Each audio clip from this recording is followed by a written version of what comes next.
CEO, Chairman of Bradbury Digital, Alistair Crane, who is CEO of Grapple, both app-developing companies. How's it changed? Let's start with you, Alistair. How has it changed since 2008? Well, it's the industry has seen quite phenomenal growth. I mean, since Steve Jobs called it the back end of 2010, PC sales have declined slightly, and smartphone sales have continued year on year. You look at the statistics now, and on average, we're using. But what about the nature of the apps? The nature of the app, they've evolved massively from being brochureware in essence to really connecting into. What do you mean by brochureware? So. Nothing more than making a marketing material. So you see the entertainment business, cinemas, movie houses, using them to begin with. Now the banks, the retailers, the travel industry, all making good use and driving real money through it. Yes, driving the money through it. This is the interesting thing about where the money is coming from. Martin, where is the money generated in this business? Who makes the money? The money is generated in 2 or 3 areas. The first area is the price you pay for the download of the app. That's the simplest way, probably. The second way you can make money is you can allow advertising in your app. And the third way is you can charge a subscription for the person to use your app. And I think it's that latter area that's starting to grow. Why does anybody have a free app then? Well, people do have free apps, and what they try and do is either use it for free forever, or they encourage you to get a free app, and halfway through they might charge you a small amount of money to continue playing the game or the use of the app. Well, what is the motivation for creating apps? Is it just a creative urge? Because there is something about being a creative urge out there. Yeah, or is it actually just more money? I think the reason why the UK is very strong in this business is it is a creative economy here in the first place. So because of the platforms that Google and Android have built and Apple have built, you are able to launch your own business.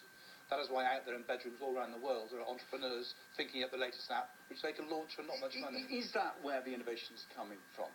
Is it the idea, the people in the bedroom who think coming up with these funny ideas, or is it actually coming from the big companies? So this is changing. This is where the shift's been, Jamie. Actually, we see it coming from the big businesses now. So it's being driven by the large banks, as I mentioned, the large retailers that are putting a lot of the money into innovation. And the way that we see developers making the majority of their success is actually by taking careers with these larger businesses.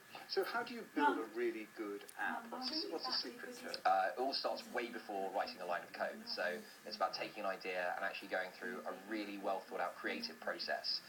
Getting the idea down to 2 or 3 key factors, making it as simple and as relevant for the smaller form factor, the smaller screen. But not everybody stays with an app, do they? I mean, it's quite a churn factor, isn't it? These apps sort of come in and they get used and then they get discarded. And we haven't got the same apps around that we had 3 or 4 years ago. Well, you might do, if you had the BBC News app, have the same app you had around 3 or 4 years ago, or a weather app, or a bus app.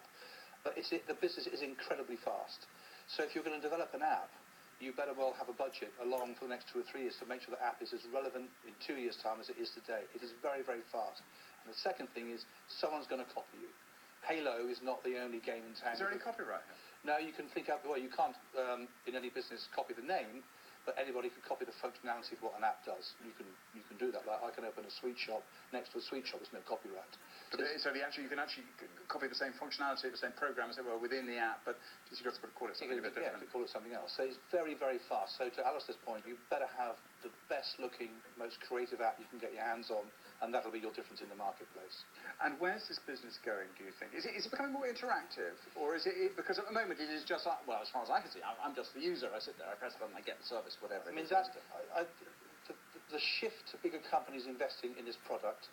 And this product therefore sits on a server back at base somewhere. And while it's growing really quickly, it's making it very, very interactive and on the fly.